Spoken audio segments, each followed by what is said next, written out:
সাগরে থাকার অভিজ্ঞতা যে সবসময় ভালো হয় এরকম না। সাগরে এমন কিছু এক্সপিরিয়েন্স আমাদের নিতে হয়, অথবা এমন কোনো স্টোরির মুখোমুখি আমাদের হতে হয় যেগুলো আসলে অনেক বেশি কষ্টের। আমি এখন সাগরের যে অংশে আছি, এটা আটলান্টিক মহাসাগরের একটা সীমানা। আপনারা যারা টাইটানিকের কথা জানেন, টাইটানিক কিন্তু এই আটলান্টিক মহাসাগরেই ডুবে যায়। টাইটানিককে আমরা শুধু ততটুকুই জানি যতটুকুই মুভিতে দেখেছি, অথবা আমরা নিজেরাই একজন আরেকজনের কাছ থেকে শুনেছি। কিন্তু টাইটানিকের অনেক বড় স্টোরি আছে যেটা আমাদের অনেকের থেকে অজানা। তো এই জন্য আমি ভাবছিলাম যে টাইটানিকের এই অজানা গল্পটা, যেটা অনেকেই জানি না, আপনাদের সাথে এই জিনিসটা জানিয়ে দিতে।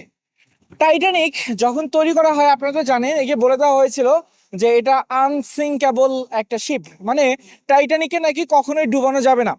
আবার অনেকেই বলে এটাকে নাকি আহ এরা এমন ভাবে বলে দিয়েছিল যে সৃষ্টিকর্তা নাকি এটাকে ডুবে দিতে পারবে না। তো এই যে এত বড় চ্যালেঞ্জ, অনেকেই বলে যে এই চ্যালেঞ্জ যেখানে সরাসরি আল্লাহকে চ্যালেঞ্জ করা হয়েছিল যে আল্লাহ চাইলেও এটাকে ডুবে দিতে পারবে না, যার জন্যই এই টাইটানিক সমুদ্রের মাঝে তলিয়ে যায়।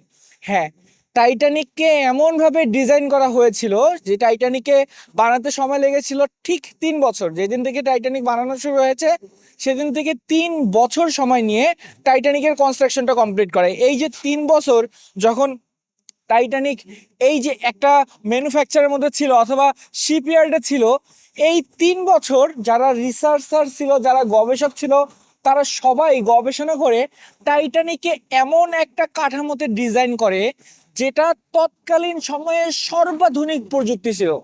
তৎকালীন সময়ে সর্বাধুনিক প্রযুক্তি, আমি যদি আপনাদের একটু ব্যাপারটা বুঝিয়ে বলি, ব্যাপারটা কিরকম। যখন টাইটানিককে বানানো হয়, টাইটানিকের সামনের অংশে 2টা করে লেয়ার দেওয়া ছিল। মানে টাইটানিকে ডুবানো যাবে না কেন বলা হয়েছে, যদি টাইটানিক কখনো, যেমন মেইন ইনসিডেন্টটা হয়েছে আইসবার্গের সাথে ধাক্কা লেগে, মানে বরফের সাথে ধাক্কা লেগে যেহেতু টাইটানিক ফেটে গেছে, তো একে এমন ভাবে ডিজাইন করা হয়েছিল যে টাইটানিক যদি কোনো কিছুর সাথে ধাক্কাও লাগে, হতে পারে বরফের সাথে অথবা কোনো আরেকটা জাহাজের সাথে, তো এই মুখোমুখি সংঘর্ষ হলেও টাইটানিকের মধ্যে যেখানে ভেঙে যাওয়ার কথা সেখানে 2টা লেয়ার দেওয়া ছিল।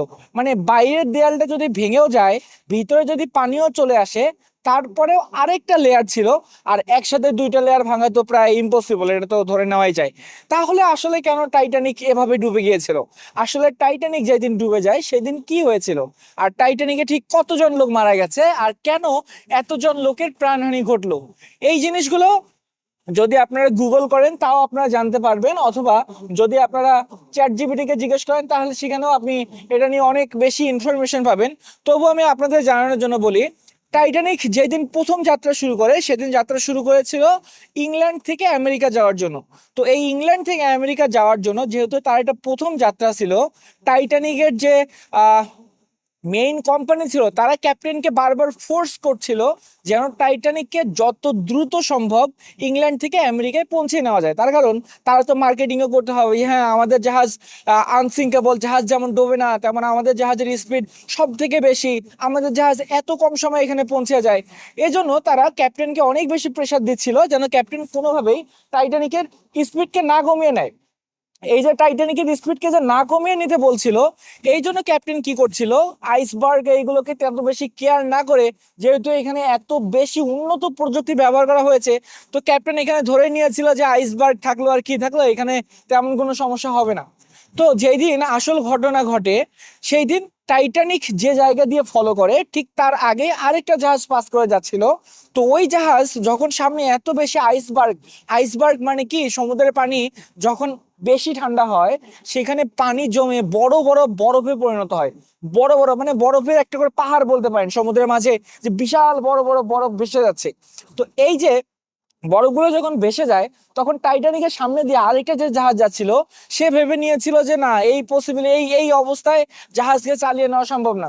তো তখন কি করেছে, তারা তাদের জাহাজকে বন্ধ করে রেখে টাইটানিককে বারবার বার্তা পাঠাচ্ছিল যে সামনে আইসবার্গ আছে, আপনারা সাবধানে আসেন। তো এই খবরটা যখন টাইটানিকের ক্যাপ্টেন এই জিনিসটা জানতে পারে, তো তাকে যেহেতু উপর থেকে অনেক বেশি ফোর্স করা হচ্ছিল যে যেন সে তাদের জাহাজের স্পিড কোনোভাবেই না কমিয়ে নেয়, তো তখন সে ভেবেছিল হ্যাঁ আমাদের জাহাজ তো আনসিঙ্কেবল, যদি আইসবার্গের সাথে ধাক্কাও লাগে তাহলে কি আর হতে পারে, জাহাজে তো তেমন কোনো ক্ষতি হবে না, জাহাজের ডিজাইনটাই এভাবে করা। এই জন্য টাইটানিক তার সামনে একজন লোককে বসিয়ে রেখেছে, যেখানে যেই লোকের কাজে ছিল যে সামনে যদি কোনো আইসবার্গ থাকে সেটাকে দেখে সরাসরি জাহাজের যেটা কন্ট্রোল নেভিগেশন রুম থেকে, যেখান থেকে জাহাজকে ডানে বামে নিয়ে যাওয়া হয়, সেখান থেকে খবরটা দেওয়ার, সেখানে খবরটা পাঠানো। তো এই যে টাইটানিকের যে লোককে ওইখানে বসে দেওয়া হয়েছিল, সেই দিন আরেকটি সমস্যা ছিল কি, রাতের বেলা আকাশে কোনো চাঁদ ছিল না। তো রাতের বেলা সবকিছুই অন্ধকার।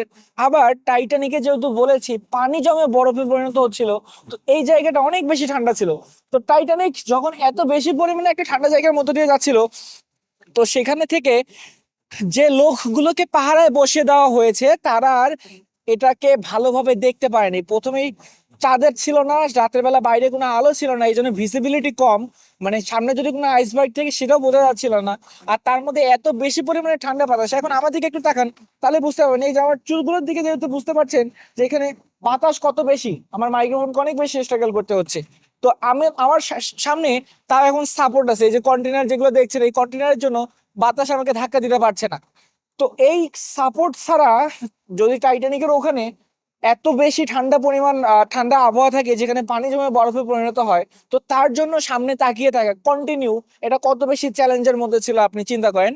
আর তার মধ্যে হচ্ছে এই অবস্থায় কিন্তু আমাদের দৃষ্টিশক্তিও কমে যায়। তো তিনি যখন রাতের বেলা চাঁদ ছাড়া এভাবে সবকিছু দেখার চেষ্টা করছিল, সামনে আইসবার্গ আসার পরেও দূর থেকে এটাকে বুঝতে পারেনি।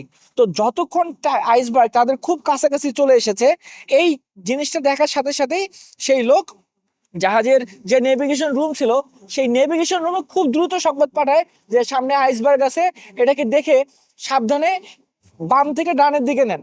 তো এভাবে যখন সে সংবাদ দিচ্ছিল যে জাহাজকে যেন এক সাইড থেকে অপোজিট সাইডে নেয়, তো জাহাজের যে নেভিগেশন অফিসার ছিল যে ডিউটিতে, সে আসলে এটাকে এই তাৎক্ষণিক এইরকম একটা শক পাওয়ার মতো নিউজ পাওয়ার পর সে তাড়াহুড়োর মধ্যে উল্টা দিকে জাহাজটা নিয়ে নেয়। মানে তাকে যে বলেছিল হয়তো বা বাম থেকে ডানে, সে কি করে ডান থেকে আরো বামে নেয়। তো তখন টাইটানিক এই বরফের থেকে দূরে যাওয়ার বদল জাহাজটাকে নিয়ে আরো বরফের কাছাকাছি নিয়ে যায়। তো বরফ যেখানে ছিল, টাইটানিক এসে ঠিক তার সাইড থেকে ধাক্কা দেয়।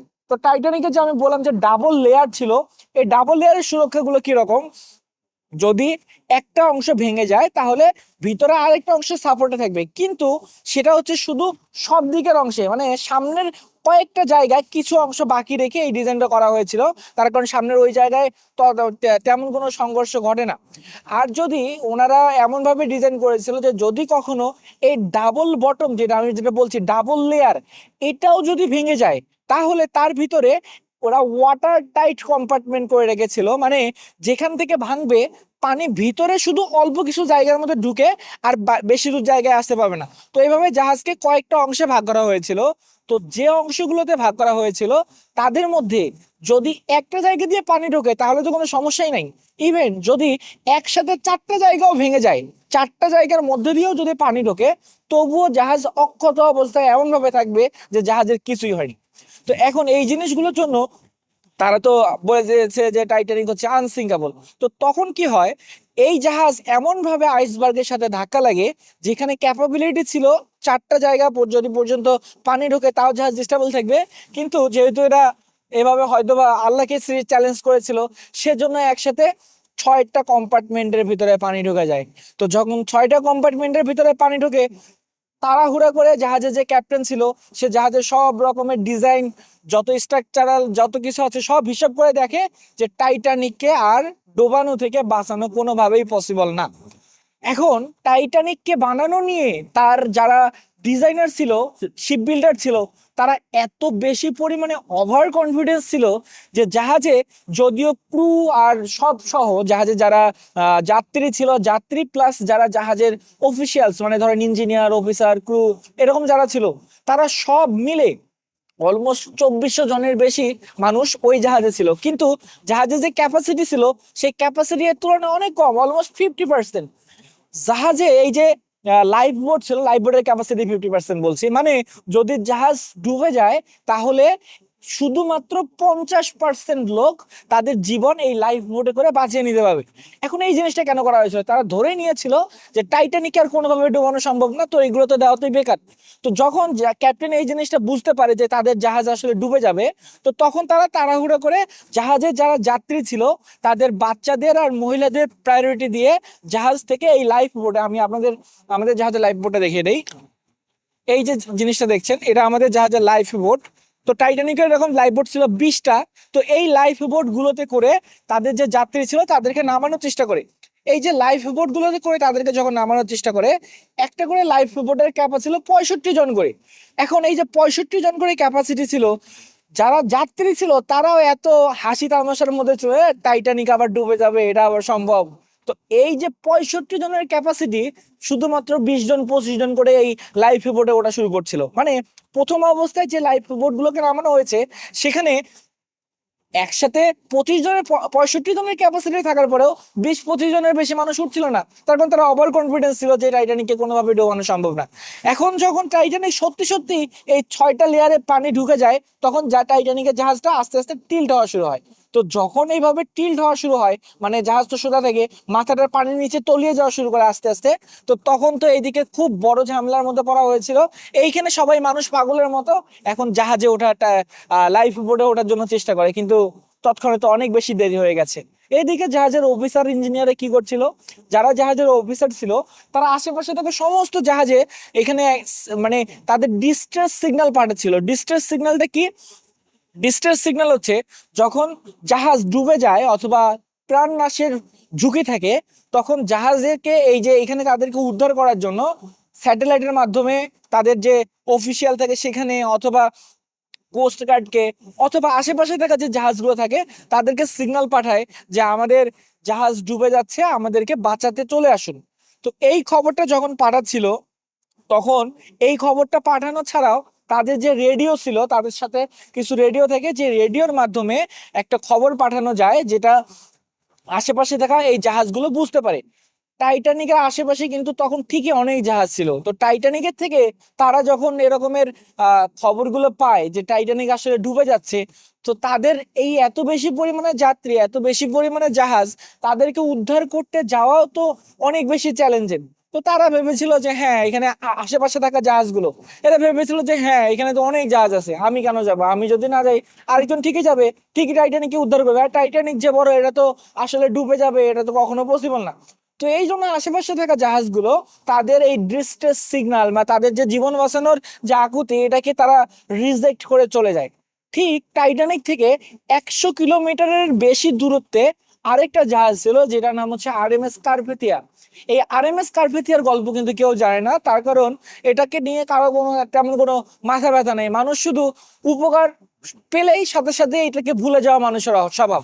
তো যখন এই আরএমএস কার্পেথিয়া এরকমের খবরটা পায় যে টাইটানিক ডুবে যাচ্ছে, তখন সাথে সাথেই আরএমএস কার্পেথিয়ার যে ক্যাপ্টেন ছিল সে তার অফিসার ইঞ্জিনিয়ারদের নির্দেশ দেয় যে জাহাজকে সাথে সাথে যেন টাইটানিকের দিকে মোড় ঘুরিয়ে নেয়। যে জাহাজগুলো টাইটানিকের সেম রুটে আসছিল তারা টাইটানিকে বাইপাস করে চলে গেছে।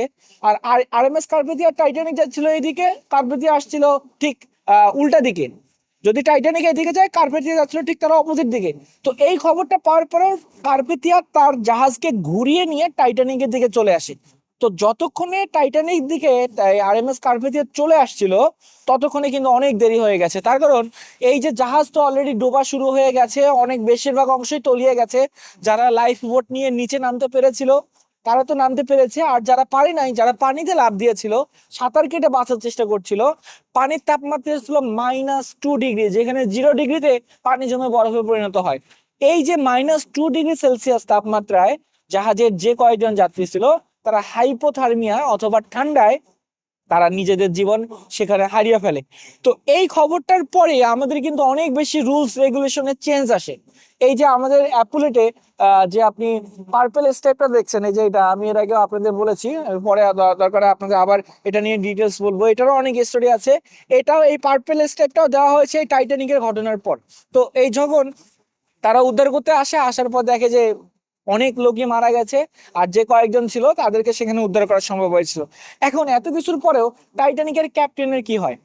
অনেকেই বলে টাইটানিকের যে ক্যাপ্টেন ছিলেন তিনি জাহাজের সাথেই সেখানে তলিয়ে যায়। আবার অনেকেই বলে যে তিনি সবকিছু শেষ হওয়ার পর নিজের সাথে সুইসাইড করার চেষ্টা করে, নিজের মাথায় পিস্তল ঠেকায়, তার জীবন নিয়ে নেয়। তো আশা করছি এই জিনিসগুলো, টাইটানিকের এই অজানা গল্পগুলো আপনাদের কাছে অনেক বেশি ভালো লেগেছে। আজকে সমুদ্র অনেক বেশি সুন্দর, আমি এক্সপেক্ট করেছিলাম আজকে হয়তো বা আবহাওয়া আরো বেশি উজ্জ্বল থাকতে পারে, কিন্তু এমন একটা জায়গায় এসেছি যেখানে ঠান্ডা এত বেশি যে সূর্যের আলো দেখতে পাওয়া খুবই টাফ। সারাদিনের মধ্যে মাত্র হাতে গোনা সামান্য কয়েক মুহূর্তে এই সূর্যের আলো দেখতে পাওয়া যায়। তো সবাই অনেক বেশি ভালো থাকবেন। এতক্ষণ সাথে ছিলাম আমি হৃদয়। আপনি যদি চান ফেসবুক, ইউটিউব অথবা টিকটকে হৃদয় দা সেলার লিখে সার্চ করতে পারেন, তাহলে আমার সমস্ত ভিডিও পেয়ে যাবেন। আমার এই ভিডিওগুলো আপনাদের কেমন লাগে সেটাও কমেন্টে জানিয়ে দিতে ভুলবেন না। সবাই অনেক বেশি ভালো থাকবেন, আমার জন্য দোয়া করবেন। ধন্যবাদ, আসসালামু আলাইকুম।